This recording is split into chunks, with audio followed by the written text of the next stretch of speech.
आपने 71 मंत्रियों के साथ शपथ लिया बतौर राज्य मंत्री के तौर पे, क्या प्राथमिकताएं हैं आपके लिए? मेरी प्राथमिकता ये है कि समाज में जो गरीब तबके के लोग हैं, ऐसे लोगों को न्याय मिलना चाहिए।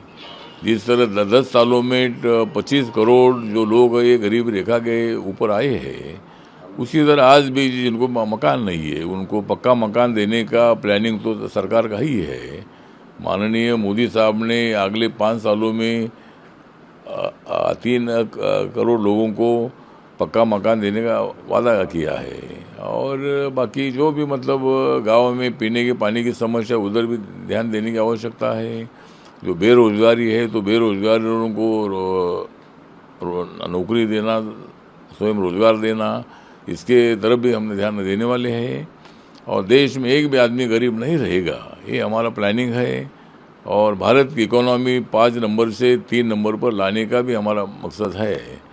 तो इसी तरह जो अलग अलग पूरे काम है, ये काम हमारी सरकार करती रहेगी और सभी वर्गों को न्याय देने का काम मोदी सरकार की तरफ से होगा। आपने 71 मंत्रियों के साथ शपथ लिया बतौर राज्य मंत्री के तौर पे, क्या प्राथमिकताएं हैं आपके लिए?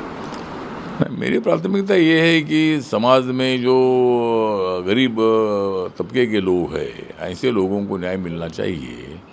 जिस तरह 10 सालों में 25 करोड़ जो लोग ये गरीब रेखा के ऊपर आए हैं, उसी तरह आज भी जिनको मकान नहीं है उनको पक्का मकान देने का प्लानिंग तो सरकार का ही है।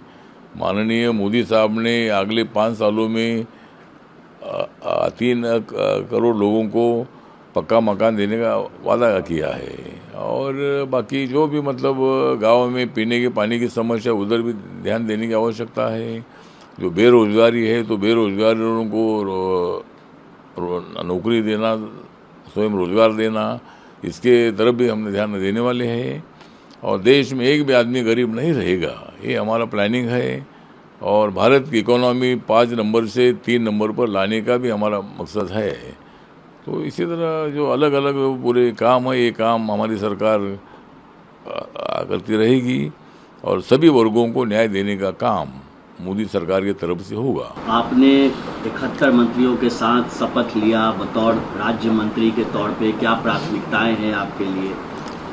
मेरी प्राथमिकता ये है कि समाज में जो गरीब तबके के लोग हैं, ऐसे लोगों को न्याय मिलना चाहिए। जिस तरह 10 सालों में 25 करोड़ जो लोग ये गरीब रेखा के ऊपर आए हैं, उसी तरह आज भी जिनको मकान नहीं है उनको पक्का मकान देने का प्लानिंग तो सरकार का ही है। माननीय मोदी साहब ने अगले 5 सालों में 3 करोड़ लोगों को पक्का मकान देने का वादा किया है। और बाकी जो भी मतलब गांव में पीने के पानी की समस्या, उधर भी ध्यान देने की आवश्यकता है। जो बेरोजगारी है तो बेरोजगारों को नौकरी देना, स्वयं रोजगार देना, इसके तरफ भी हमने ध्यान देने वाले हैं। और देश में एक भी आदमी गरीब नहीं रहेगा, ये हमारा प्लानिंग है। और भारत की इकोनॉमी 5 नंबर से 3 नंबर पर लाने का भी हमारा मकसद है। तो इसी तरह जो अलग अलग पूरे काम है, ये काम हमारी सरकार करती रहेगी और सभी वर्गों को न्याय देने का काम मोदी सरकार की तरफ से होगा।